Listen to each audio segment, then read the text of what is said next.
Forget the Hollywood myths of fair fights and parrots. The real Golden Age of Piracy was a laboratory for illegal chemical warfare and psychological terror. Did you know pirates used stinkpots, clay grenades filled with sulfur and rotting nails, to choke entire crews into submission before a single shot was fired? Or chain shot designed to shred masts and limbs like a rotating iron scythe? Even Blackbeard's legendary look, with burning fuses in his beard, wasn't madness. It was a calculated psychological weapon that paralyzed the British Navy. Today, we're uncovering the forbidden arsenal that didn't just sink ships, but broke the men inside them. This is the brutal science of how a few hundred outlaws in Nassau brought the world's greatest empire to its knees. The year is 1715. Port Royal, Jamaica, docks full, customs collecting fees, merchants watching the horizon for the next convoy. News of pirates exists, but as rumors, not yet facts. In London, the Admiralty reads Caribbean dispatches 3 to 6 months old. What they see: corsairs, flags, cannons, boarding parties, the old categories. No one has written the word that would soon appear in every survivor's deposition. Nassau, New Providence, is a different kind of silence. A few hundred men in a harbor without flags know exactly what's coming. They don't speak loudly. When everyone holds the same information, there's simply no need. In the summer of 1716, a trading brig carries tobacco and indigo out of Kingston toward Bristol. Her captain has 2 guns and experience. His plan: show your flag, negotiate, buy your way out if necessary. He has read nothing describing what waits in the open water between the Bahamas and the Windward Passage. The attack comes in daylight, clear sky, good weather. The first shot doesn't hit the hull. It takes the foremast. Chain iron tumbles the upper yard down across the deck. Then silence. 2 seconds. Then the clay pots land. They don't burn. They hiss. White smoke crawls across the planks. Sulfur and something fouler. Men start coughing. Eyes water. Within 2 minutes, a quarter of the crew can't hold a weapon. Not wounded, unable to breathe. No precedent for this exists in any shipping manual or Admiralty codebook. The vessel surrenders without a second shot fired. A survivor reaches Port Royal a week later. He tells the story at the docks: smoking pots that blinded men. The governor of Jamaica receives the report and marks it. Witness, possibly in shock. The Admiralty in London reads it 5 months later. That dispatch still sits on the governor's desk. The sailor is in a tavern now, drinking and saying nothing. In 1 week, the port will receive news of a ship that never arrived at all. Only wreckage. And the rigging ropes, cut so cleanly it looked deliberate. Or not a blade. A chain. The wreckage came in before the news did. 2 planks of oak and a length of canvas, still tied to a sheared yard, reached Port Royal's docks on a Tuesday morning in 1716. The dockmaster logged it beneath his tide schedule. He didn't file a separate report. There was no category for it yet. By autumn, there was. The convoy system, 3 merchant vessels traveling together, was the Admiralty's standard answer to piracy. Colonial dispatches recommended it. Pirates avoided groups. The math seemed sound. The problem was that pirates had already done the math. A convoy moves at the speed of its slowest ship. In the open water between Jamaica and the Windward Passage, 1 vessel in 3 could fall 2 miles behind in a contrary wind. And 2 miles, in 1716, was more than enough. In the spring of that year, a convoy's rear ship fell behind. The first shot reached her rigging before anyone on the lead vessel heard anything. Chain shot, 2 iron balls connected by a length of iron chain. Doesn't whistle. It hums. A half second of low pitch. Then the main yard drops across the deck. The captain goes down with it. 2 men beside him. The captains of the 2 ships ahead heard the guns. What happened on their quarterdecks is not recorded. What is recorded is the report they filed in Port Royal 3 days later. Upon hearing discharge of cannon, continued on course as cargo and passage required. The Boston Admiralty Court reviewed this the following year and attached no comment. The decision was formally correct. The court was not asked to rule on anything else. The captured crew was put in a longboat, alive, with water and a heading. No records from this period expected survivors. The records suggest this was not mercy. It was strategy. Men who reached port and described what they witnessed would do more for the next capture than any cannon. Within a week, the queue outside the governor's office in Port Royal had doubled. Everyone wanted to file a claim or simply ask, "Are ships going out at all?" By late 1716, Bristol insurance houses were writing Caribbean policies with new language in the small print. Pirate conditions, listed separately from storm and wreck. Merchants read it and understood what it meant. The Crown no longer guaranteed the route. The Boston Admiralty Court Protocol from October 1717 records, "The volley dispersed the rigging and most of the starboard side. 2 crew dead before boarding, 4 during." The court's interest was not the weapon. It was whether the captain had avoided engagement deliberately. The chain shot received 2 sentences in the margin. In Nassau, there was quiet satisfaction. Every empty berth in Port Royal was a small victory, won without a fight. The reports kept arriving in London at 5 or 6 months' delay, and in one of them, set apart from the rest, was a name, not described by tactics or weapons, described by what witnesses saw on his face: smoke, rising from his own beard. London underlined it. The Commission would return to it. The London Commission underlined his name once, not circled, underlined. That's how the document survives in the Admiralty Archive.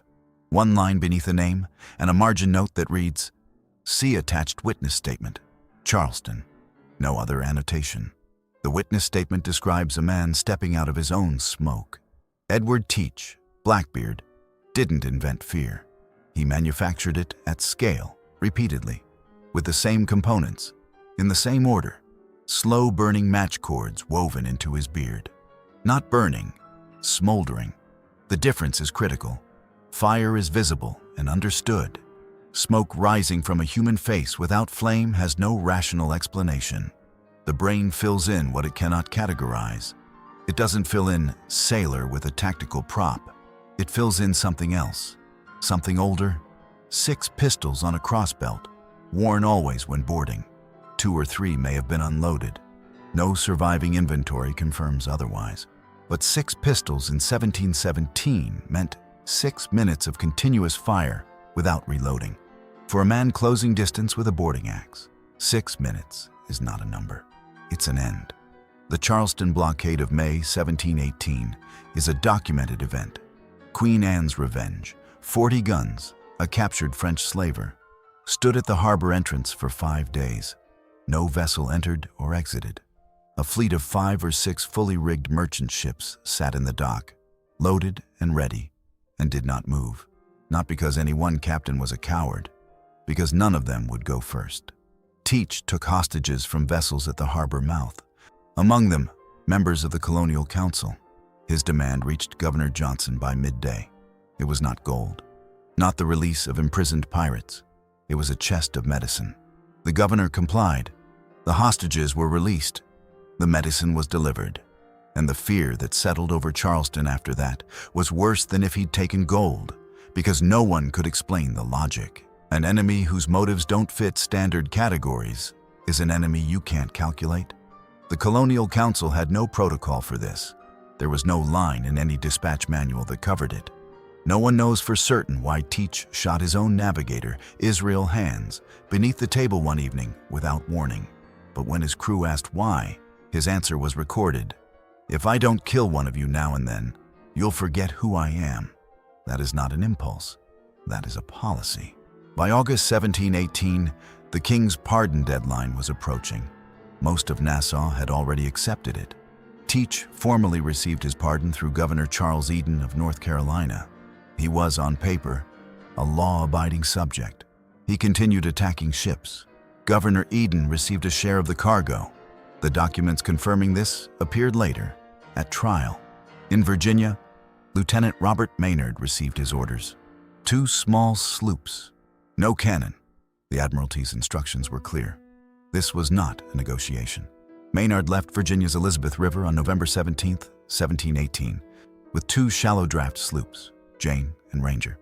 Neither carried cannon. What they had: muskets, pistols, boarding axes, and orders signed by Governor Alexander Spotswood, who financed the mission himself without waiting for London's approval. That last detail would require explanation later, if the operation failed. If it succeeded, the protocol could be rewritten. Ocracoke Inlet on the morning of November 22nd is gray water over sand shoals under a northwest wind. Teach had been anchored there for weeks, openly, as a man holding a valid pardon from North Carolina's Governor Eden. What he didn't know was that Spotswood had already written Eden off as a compromised official. The operation was kept quiet for exactly that reason. At first light, Maynard entered the inlet. Teach's response was immediate. A single broadside, loaded not with standard round shot, but with what witnesses later described as swan shot, nails, and pieces of old iron. The volley crossed Ranger's deck. Her captain went down. Most of her effective crew was dead or wounded. She drifted out of action. Maynard continued in Jane, alone. What Teach saw from Adventure's deck was a sloop with almost no one visible on it. The logical conclusion was that the crew was finished. He came alongside and boarded. The men came up from the hold all at once. What followed lasted perhaps 4 minutes on a wet, powder-covered deck in the gray November light. Teach took 5 musket balls. Not one of them stopped him. He took cuts from sabers and boarding axes, later counted at more than 20. A naval surgeon reviewing the account noted the number was medically inconsistent with continued movement. He kept moving. He went down only when his body could no longer stand. His head was removed and hung from Jane's bowsprit before the inlet cleared. In his coat pocket, a letter from Tobias Knight, Governor Eden's secretary, warning Teach that Maynard was coming. The date on it was recent. Maynard recorded it in his report more carefully than he recorded the battle itself. Not the head, the paper. Hampton Harbor, 10 days later. The bowsprit message required no translation in any language by any captain entering or departing. Not ceremony. A posted notice. In Nassau, 3 weeks on, Woodes Rogers read the dispatch and began drafting his own list. The names on it were men still walking his streets. Woodes Rogers arrived in Nassau in July 1718 with a fleet, a commission, and a pardon offer. By December, he had 2 of the 3. The fleet sat anchored. The commission bore the king's seal. The money had not come. London's Board of Trade sent approving letters, prompt, formal, well-worded. What they didn't send was the garrison reinforcement Rogers had requested in 4 consecutive dispatches. Disease had cut his soldiers by 1/3. The fort's eastern wall remained unfinished. The letters kept arriving, always 3 to 4 months behind the questions they were supposed to answer. The man appointed to end Caribbean piracy was personally near bankruptcy by Christmas. He held court anyway. December 9th, 1718. 10 men on the bench at Nassau's fort. The session was a Vice-Admiralty proceeding, authorized under the Act of Parliament of 1700, which allowed colonial admiralty courts to try piracy without shipping defendants to London. Rogers presided. The judges were colonial officials, naval officers, merchant representatives. None were independent. Independence wasn't the point. The point was visible, local, immediate authority. 9 verdicts. 8 sentences carried out the following morning. The bodies were displayed in chains at the harbor entrance. These men had walked Nassau streets a week before, drunk in the same taverns, bought rope and provisions at the same market stalls. The port recognized every face, but the sharpest instrument Rogers used wasn't the gallows. It was the articles. Every pirate crew signed a document before sailing. Articles of agreement, dividing prize shares, assigning duties, setting conduct rules.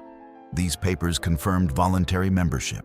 At trial, the prosecutor read them aloud. Each signature was evidence of deliberate association. Pirates had trusted their own code above Crown law. That code now sat on the magistrate's table doing the Crown's work for it. The Piracy Act of 1721 extended what the court had begun. For the first time, the crime reached beyond the act itself. Supplying pirates was criminal.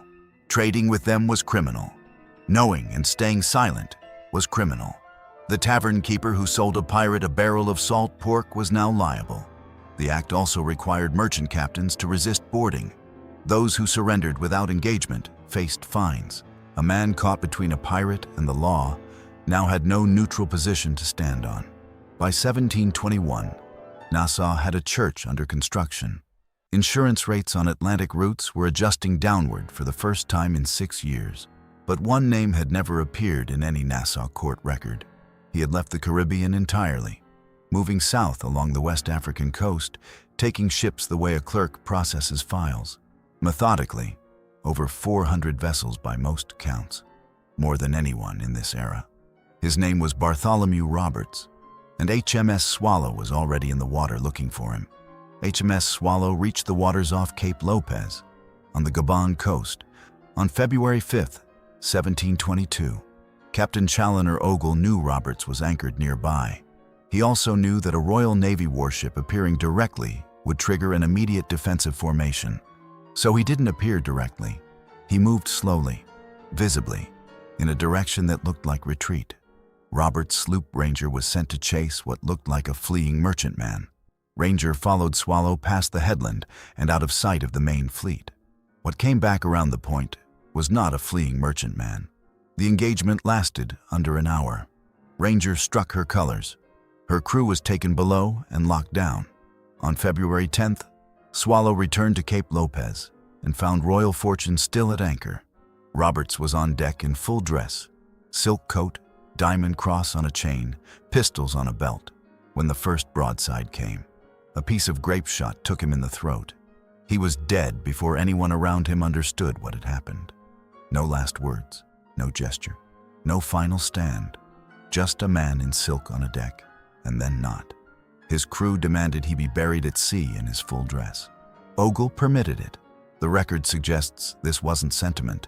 A crew of armed pirates grieving a body was a more immediate problem than the burial itself. Roberts went over the side in the coat and the cross, somewhere off the Gabon coast, in water deep enough that no one has since found him. The trial opened at Cape Coast Castle, Ghana, on March 28, 1722. 272 prisoners. The presiding officer was Captain Mungo Herdman. The proceedings followed standard Vice-Admiralty form, the same structure Rogers had used at Nassau 4 years earlier, the same Act of 1700. Articles of agreement were entered as evidence.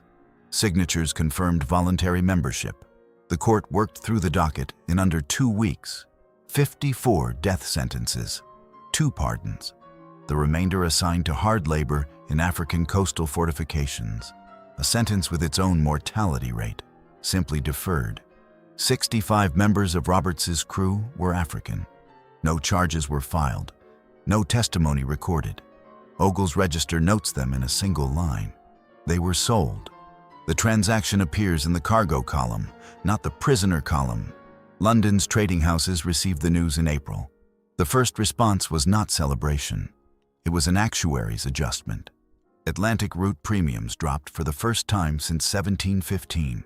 7 years of pricing in a variable that no longer existed.